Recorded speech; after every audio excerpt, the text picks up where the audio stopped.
Глава государства Аслан Бжанни принял председателя правления РКС Сергея Степашина, а затем всю делегацию Российского книжного союза. Добро пожаловать в Абхазию. Мне очень приятно, мне и моим коллегам, вас встречать сегодня здесь, в столице нашей республики. Вы приехали с доброй гуманитарной миссией. Это нам очень симпатично, потому как мы планируем жить и развиваться дальше, несмотря на те сложности, которые имеют место быть сегодня. И наша с вами встреча, и тот вопрос, который мы сейчас обсуждаем, и то, с чем вы приехали, является свидетельством тому, что все у нас будет хорошо. Председатель правления РКС Сергей Степашин в свою очередь отметил, что их приезд в меньшей степени о книжных делах. В центре внимания развитие отношений между Россией и Абхазией. Жизнь, во-первых, показала, кто из друг на самом деле. Показала, давайте говорить откровенно. И второе, с учетом ограниченных возможностей наших контактов со многими другими странами, в том числе нашего бизнеса, давайте тоже откровенно говорить. Абхазия, с моей точки зрения, может быть просто островом счастья. Но не остров, конечно, а республика. И климатические, и природные условия, человеческие отношения, и историческая память, что называется. И потом, действительно же, вот мы проехали, с Дауром поговорили, посмотрели. Конечно, очень хотелось, чтобы Абхазия, скорее всего, была без следов войны.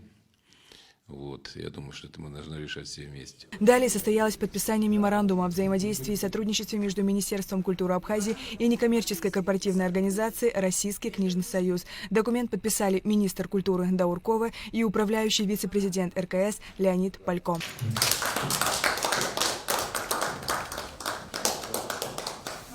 В завершении встречи глава государства Аслан Бжанни подарил Степашину 6 памятных монет по мотивам произведений Искандера, а также книгу «Старый Сухум». В свою очередь Сергей Степашин подарил президенту ряд книг, в том числе и новую книгу Рафаэля Гусейнова «Путь Путина». Затем в фойе Абхазского драматического театра состоялась презентация данной книги. В ее основу легли 10 больших интервью Путина в период с ноября 2021 по июль 2022 года.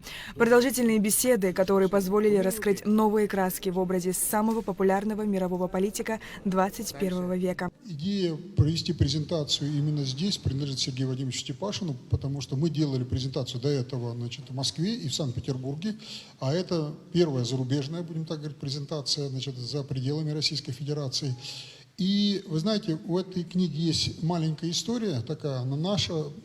Мы где-то примерно год назад я зашел к Сергею Владимировичу, Сергей Владимирович, а как мы будем поздравлять нашего президента Владимира Владимировича Путина? Он говорит, а в этой ситуации как? Это все-таки протокол. Говорит, как книжники нам бы сделать книгу. Он говорит, есть идеи, есть идеи. Идея вот такая. Он ее полностью поддержал, подписал письма, какие нужно было, с поддержками и так далее.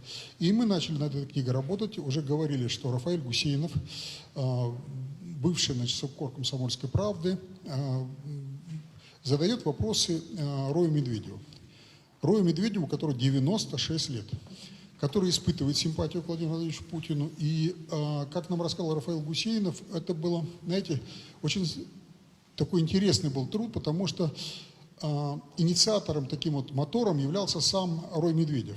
Я очень люблю историческую, мемуарную литературу. Я бы эту книгу не отнес ни к тому, ни к другому. Она какая-то своеобразная. Это 20 интервью на 400 страницах о 20-летней жизни национального нашего лидера Владимира Владимировича Путина. В книге прослеживается путь президента за 20 с лишним лет. Кроме того, читатели смогут увидеть ранее нигде не опубликованные фотоматериалы, посвященные жизни Владимира Путина. Во-первых, я хочу сказать, что великолепное издательство. Давайте так, кто читает книги, я так понимаю, здесь все читающие, сначала берешь книгу, ее руками потрогал, полистал, потом уже начинаешь вникать в содержание.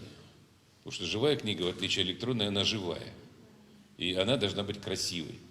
Она должна тебя привлекать к чтению этой книги. Поэтому издательство великолепно. Уникальные фотографии. Нам администрация президента Дмитрий Песков, пресс-секретарь Владимира Владимировича, помог и представил ряд фотографий, которые раньше никогда не публиковались. Книга богато иллюстрирована и адресована самому широкому кругу читателей. Сария Кварцхеля, Михаил Братухин, Абхазское телевидение.